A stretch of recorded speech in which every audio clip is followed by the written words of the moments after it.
یہ رپورٹ چھپی ہے مسٹر ہیمفر، جس نے جو ہے وہ کام کیا ہے عرب میں اور سلطنت عثمانیہ کو توڑنے کی ذمہ داری جس کو سونپی گئی تھی، وہ 4000 جاسوسوں کے ساتھ لارڈس آف عربیہ عرب میں داخل ہوا تھا۔ تو جب اس کو یہاں بھیجا گیا عرب میں، تو اس کو جو کام دیا گیا کرنے کا، ذرا غور کیجئے چالیں کتنی باریک ہوتی ہیں۔ تو مسٹر ہیمفر نے اپنی یادداشتیں مرتب کی، لکھی، اور آج بھی وہ کیلیفورنیا کی یونیورسٹی کے اندر وہ تھیسس موجود ہیں، پڑے ہوئے ہیں۔ اس کا کچھ ترجمہ بھی جو ہے وہ ہمارے یہاں پاکستان میں بھی دستیاب ہے، کچھ ایک چیپٹر کا ترجمہ یہاں ملتا ہے۔ اس کا غالباً عنوان نے رکھا ہے مسٹر ہیمفر کی یادداشتیں، اس طرح کا انہوں نے ترجمہ کر کے وہ دستیاب ہے، آپ کی مارکیٹ سے مل جاتا ہے۔ تو اس میں وہ کہتا ہے مجھے 16 چیزوں پہ کام کرنے کی ذمہ داری لگائی گئی تھی۔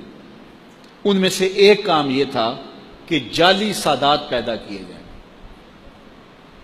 اب عام بندہ سوچے گا اس سے کیا ان کو فائدہ تھا؟ جعلی سادات پیدا کیے جائیں تو جعلی سادات پیدا کرنے سے کیا فائدہ ہوگا؟ فائدہ یہ ہوگا کہ وہ زمانہ تھا کہ لوگ سادات سے، علماء سے جڑے ہوئے تھے، اس لیے، اور زیادہ تر علماء سادات ہوتے تھے، اور لوگ سادات سے، پیران عظام سے، علماء سے جڑے ہوئے ہوتے تھے، اور ان سے جڑنے کی وجہ سے ان کا دین محفوظ ہوتا تھا۔ آج کل تو لوگ علماء کو، پیران عظام کو گالیاں دیتے ہیں، اور اس کا بہت بڑا سبب ان کی اپنی کرتوتیں ہیں۔ تو چونکہ لوگ ان کے ساتھ وابستہ ہیں اور ان کی وابستگی کی وجہ سے دین میں رسوخ اور پختگی ہے، تو اب جعلی سادات جب پیدا ہوں گے تو لوگ ان کے قریب بھی سید سمجھ کے جائیں گے، لیکن وہ ہوگا تو سید نہیں۔ تو ظاہر ہے کہ جب لوگوں کی محبتیں ملیں گی، پیسہ ملے گا، عقیدتیں ملیں گی، لوگوں کے گھروں میں آنا جانا ہو جائے گا، تو چونکہ اس کا خون تو خون رسول نہیں ہوگا، تو ایسی حرکتیں کرے گا کہ پھر لوگ بدظن ہو جائیں گے۔ تو جب ان سے بدظن ہو جائیں گے تو پھر دین سے بدظن ہو جائیں گے، اور ایک سے بدظن ہو جائیں گے تو باقیوں سے بھی ہو جائیں گے۔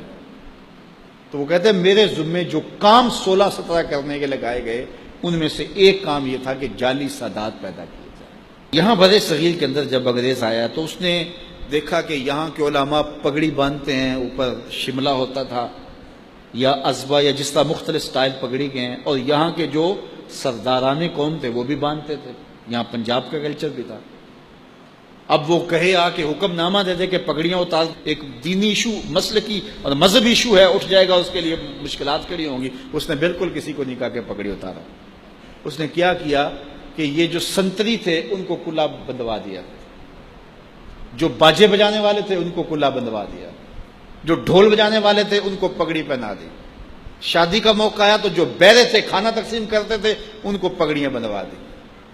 اب مجھے بتاؤ، ایک شادی میں بیروں نے پگڑیاں باندھی ہوئی ہے، باہر جو سنتری کھڑا اس نے پگڑیاں باندھی ہے، اب کوئی مہمان یا عالم یا کوئی سردار پگڑی باندھ کے آتا ہے تو اس کا شمار تو ان کے ساتھ ہوگا، تو وہ محسوس کرے گا کہ یہ میری حد تک ہے، دوبارہ ایسی تقریب میں آئے گا وہ پگڑی اتار کے آئے گا۔ تو یہ ایک منصوبہ تھا جو ہے وہ اسلامی شعار چھیننے کا۔ اس طرح کتنے کام کیے، اگر آپ دیکھیں ان 90 سالوں کے اندر وہ ہمارے ساتھ کر کیا گئے، اور ہمارا کلچر برباد کر گئے، ہماری تہذیب لوٹ گئے، اور سینے حب رسول سے خالی کرنے کی سازش کرتے گئے، اور کیا کچھ انہوں نے کیا۔ یہ تو اللہ کا کرم ہوا کہ اللہ نے کچھ لوگوں کے دل میں ڈال دیا کہ ان سے جلدی جان چھڑائی جائے، اور وہ 90 سال کے اندر یہاں سے چلے گئے۔ اگر اور کچھ جو ہے وہ ہوتا تو کچھ باقی نہ بچتا، بلکہ ایک وفد آیا تھا انگلستان سے عیسائی مشنریوں کا، اور ان کو یہاں ہندوستان میں ٹاسک دیا گیا کہ تم لوگوں کو عیسائی بناؤ۔ تو یہاں انہوں نے کچھ دیر کام کیا، اور ان پر اس زمانے کے اندر لاکھوں روپے خرچ ہوئے۔ تو واپس جا کے جب ان سے رپورٹ لی گئی کہ تم نے کتنے لوگوں کو عیسائی بنایا، تو انہوں نے کہا ایک کو بھی نہیں بنا سکے۔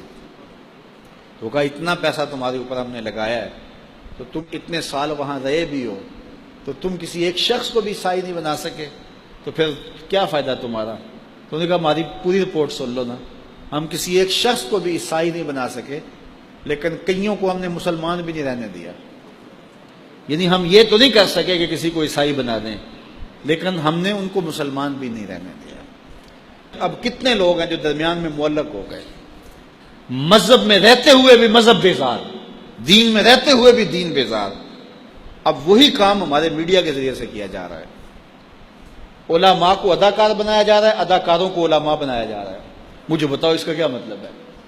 جو جعلی سادات پیدا کر کے کام حاصل کرنا تھا، اب جن کو دین کے ابجد بھی معلوم نہیں ہے وہ وہاں مسئلے بتا رہے ہیں طلاق کے، خلا کے اور دیگر امور پر، اور پھر علماء کو جو ہے وہ ان لوگوں کے ساتھ بٹھایا جا رہا ہے۔ یہ ساری سازشیں ہیں، بڑی باریک چالیں ہوتی ہیں۔